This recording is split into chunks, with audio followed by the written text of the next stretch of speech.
अस्सलाम वालेकुम। तो जी कैसे हैं आप सब? आई होप आप सब बिल्कुल ठीक ठाक होंगे। अल्लाह ताला आप सबको अपने घर में खुश और आबाद रखे। तो जी मैं हाज़िर हूँ अपने एक और व्लॉग के साथ। और आज का व्लॉग जो है ना मेरा कल की फुल डे की रूटीन है, यानी कि नाश्ते के बाद की रूटीन है। तो जी सर्दियाँ जैसे कि आ गई हैं और मुल्तान में बहुत ज़्यादा सर्दी फुल ज़ोरों शोर पे से ना शुरू हो चुकी है। तो मैं हस्बैंड से कब से कह रही थी कि मुझे ना रज़ाइयाँ, बिस्तर, गद्दे वगैरह निकाल दें। तो वो कह रहे थे कि आज करूँगा, कल करूँगा। इस तरह करते-करते ना पूरा दिसंबर गुज़र गया। तो कल मैंने कहा कि मैंने सुबह-सुबह नाश्ता बना लिया। मैंने कहा आज आप करें टाइम पे नाश्ता और मेरा कर दें काम। ये सबसे ज़रूरी काम होता है, क्योंकि रात को इतनी ज़्यादा ठंड हो जाती है ना, बच्चे सारी रात ठंड की वज़ह से ना हिलते रहते हैं। और जो हमारा कंबल है ना वो अच्छा खासा मोटा है, लेकिन इतनी ज़्यादा सर्दी पड़ रही है ना आजकल कि ना मुझे एक और बड़ा कंबल चाहिए था जो कि हम इस्तेमाल करें, उससे भी ज़्यादा मोटा, वज़नी और काफ़ी बड़ा कंबल है। तो मैं हस्बैंड से कहती वो निकाल दें। और यहाँ कुछ रज़ाइयाँ थी निकालने के लिए, ये भी देनी थी हमने कहीं, तो कवर चढ़ाने के लिए निकाली थी। तो मैंने कहा ये भी निकाल लेती हूँ। तो यहाँ पे जी उसके बाद हस्बैंड पेटी सेट कर रहे हैं और हस्बैंड का मूड बहुत ही ख़राब हो रहा था कि नाश्ता करते ही बंदा रेस्ट करता है और मुझे काम पे लगा दिया। तो मैंने कहा ये भी तो करने वाला काम ही है ना। अब देखें इन्होंने अपनी 2-3 छुट्टियाँ भी ऐसे ही गुजार दी और पेटी का काम भी नहीं किया। ये यहाँ मैं हस्बैंड से कह रही थी कि मुझे एक कुशन निकाल दें। तो ये ना खतीजा के लिए कुशन निकाल दें, क्योंकि हमारे पास जो कुशन है ना, हम 4 लोग हैं, वो 3 कुशन है तकियों के ऊपर रखने के लिए। तो खतीजा या फ़ातिमा कहती हैं कि हमारे लिए जो कुशन है ना वो दे दें, फिर वो हमारे कुशनों पे कब्ज़ा कर लेती हैं। मैंने कहा चलें पेटी खोलेंगे ना तो इनके लिए और एक कुशन और निकाल लेंगे। और यहाँ पे जी कुछ ऐसा सीन था, पेटी खुली थी ना तो ये दोनों बच्चियाँ फ़ातिमा अपनी गाड़ी के ऊपर बैठ के इधर पेटी के दरमियान में खड़े होने वाली जगह पे गुज़र रही थी और खतीजा ने अपनी कुर्सी रख ली थी। और इतनी मुश्किल से हम लोग काम कर रहे थे ना, मैं तो खैर वीडियो बना रही थी और हस्बैंड कर रहे थे काम। और यहाँ पे जी मेरे काम देखें, मुझे हस्बैंड कह रहे थे कि ना ये पेटी का डोर बंद करो, इसे वाइपर से खींच के आगे करो।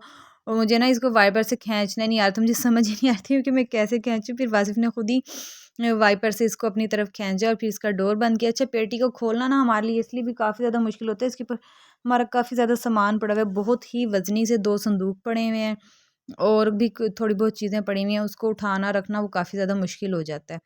तो जी उसके बाद तो वासिफ़ साहब थक हार के सो गए थे। वो कह रहे थे कि अब जब तक मेरी ड्यूटी का टाइम है ना, मुझे घंटा 2 सो लेने दो। यानी कि उनकी इवनिंग में ड्यूटी थी, तो फिर वो सो गए थे। तो उसके बाद जी मैं यहाँ पे किचन में आ गई थी। मैंने सोचा था कि मैं आज बनाऊँगी मकरोनीज़। ख़ैर सुबह मैंने मैदा और सारी चीज़ें भी निकाल के रखी थी कि मैं डोनट बनाऊँगी, लेकिन फिर मेरा वो प्रोग्राम कैंसल हो गया। मैंने कहा आज मैं सिर्फ़ मकरोनीज़ बना लेती हूँ। मेरा काफ़ी दिन से बहुत ज़्यादा दिल कर रहा था मकरोनीज़ खाने को, लेकिन मैं बना इसलिए नहीं रही थी कि बहुत ज़्यादा ठंड है और ठंड की वजह से ना वैसे ही नज़ला, खांसी, गले ख़राब की शिकायत हो रही है। तो मकरोनीज़ में जो सॉसेज़ वगैरह डलती हैं, यानी कि सोया सॉस और विनेगर वगैरह इस तरह की चीज़ें डलती हैं, तो उससे वैसे भी गला ख़राब बाज़-औक़ात हो जाता है। तो मैं एहतियातन नहीं बना रही थी, लेकिन 2 दिन से मुझे इतनी ज़्यादा क्रेविंग हो रही थी और कल तो मैं सुबह उठी थी ना तो मुझे इतनी ज़्यादा उसकी क्रेविंग हो रही थी ना पास्ता खाने की। तो मैंने कहा नहीं जी, आज तो चाहे जो भी हो जाए, आज तो मैं बनानी बनानी है। तो मैंने सुबह उठते ही चिकन जो है ना वो फ्रीज़र से निकाल दिया था और सारी तैयारी कर ली थी। बस पेटी खुलने के बाद ना मैंने मैक्रोनीज़ बनाई।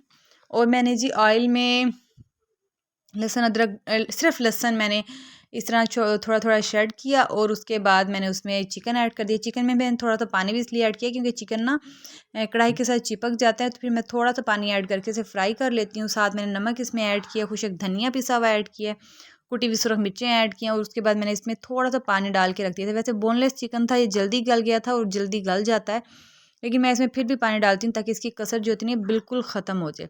अच्छा, उसके बाद ना मैंने इसमें सोचते-सोचते आखिर ना चाहते हुए भी ना इसमें सोया सॉस, चिली सॉस डाल दिया था, लेकिन मैं सोच रही थी कि मैं नहीं डालूँगी, लेकिन मुझे डालना पड़ा। मैंने कहा खाने का फ़ायदा जब इसका टेस्ट इतना अच्छा नहीं होगा, तो फिर मैंने फिर भी डाल दिया। उसके बाद मैंने आधी शिमला मिर्च ली थी और छोटी-सी बंद गोभी थी, तो वो भी मैंने हाफ़ ही ले ली थी। शिमला मिर्च मैंने ज़्यादा इसलिए नहीं ली थी क्योंकि ना शिमला मिर्च मुझे ना ज़्यादा मकरोनीज़ में मुझे नहीं ज़ाती तौर पे पसंद। और जो मकरोनीज़ थी ना, ये जितनी भी थी ना, ये सिर्फ़ मैंने ही खाई थी क्योंकि वासिफ़ को ना पास्ता टाइप चीज़ें इतनी ज़्यादा पसंद नहीं है। मैं बना लेती हूँ तो खा लेते हैं, लेकिन कल उन्होंने बिल्कुल भी नहीं खाई थी क्योंकि उनका गला थोड़ा ख़राब था और इसमें ना विनेगर वगैरह डला हुआ था, तो फिर उन्होंने इसको चखा भी नहीं था। ये जितनी भी मैक्रोनी थी ना, ये कल मैंने खाई थी और दिन के एंड पे मुझे अपने गले में ख़राश महसूस होने लग गई थी, लेकिन अभी भी पड़ी हुई हूँ और अभी मैं सोच रही हूँ कि इनको गर्म करके खा लूँ। अच्छा जी, मैक्रोनीज़ डालने के बाद मैंने इसके ऊपर डाल दिया था नमक डाल दिया था और काली मिर्चें डाल दी थी। उसके बाद एक बार फिर इसमें विनेगर डाल दिया था। विनेगर मैंने बहुत ज़्यादा नहीं डाला था, बड़ा हाथ रोक के डाला था। अब मैं सोच रही हूँ कि ना विनेगर से ना मैंने यूट्यूब पे एक वीडियो देखी थी कि ये जो विनेगर है ना जो हम खाने में इस्तेमाल करते हैं, इससे ना मैदे का कैंसर हो रहा है और के मैदे के कैंसर की बड़ी वजह यही बन रहा है। तो मैंने सोचा कि मैं अपनी ज़िंदगी में ना आहिस्ता आहिस्ता इन चीज़ों को ख़त्म करती जाऊँ, क्योंकि सेहत से बढ़ के कुछ भी नहीं होता। गुज़र गई जो गुज़र गई, लेकिन बच्चे हैं ना, आगे हेल्दी लाइफ उनको दूँ। मैं बहुत कोशिश करती हूँ, मैंने अपनी ज़िंदगी में बहुत सारी चीज़ों को यानी कि कम किया है। चीनी का इस्तेमाल बिल्कुल ख़त्म कर दिया। मेरे घर सिर्फ शक्कर आती है। सुरख मिर्चें पीसी हुई मैंने बिल्कुल इस्तेमाल करनी बंद कर दी हैं। जो लोग मेरी रेगुलर वीडियो देखते हैं वो देखते होंगे कि मैं कुटी हुई मिर्चों का इस्तेमाल करती हूँ। और अब मैं सोच रही हूँ कि मैं ना अपनी लाइफ में से विनीगर, सोया सॉस वगैरह को भी ख़त्म कर दूँ। हालांकि मैं इनका इस्तेमाल बहुत कम करती हूँ। राइस में मैं विनीगर ज़रूर डालती हूँ, लेकिन मैं सोच रही हूँ कि अब मैं उसकी बजाय ना दही या फिर लीमू वगैरह ऐड कर दिया करूँ। अच्छा जी, फिर रात को मैंने सारा दिन मकरोनीज़ में खाती रह गई। मुझे इतनी पसंद आई थी, आप यकीन करें, मैंने सारा दिन खूब दिल खोल के मकरोनीज़ खाई। उसके बाद जी मैंने रात को फिर मेरा दिल करा था, साग मेरे पास पड़ा था, पिछले दिनों मैंने बनाया था। बच्चे दोनों सो गए थे, जल्दी सो गई थी दोनों बच्चियाँ 6 बजे, तो मैंने अपने लिए साग गर्म कर लिया।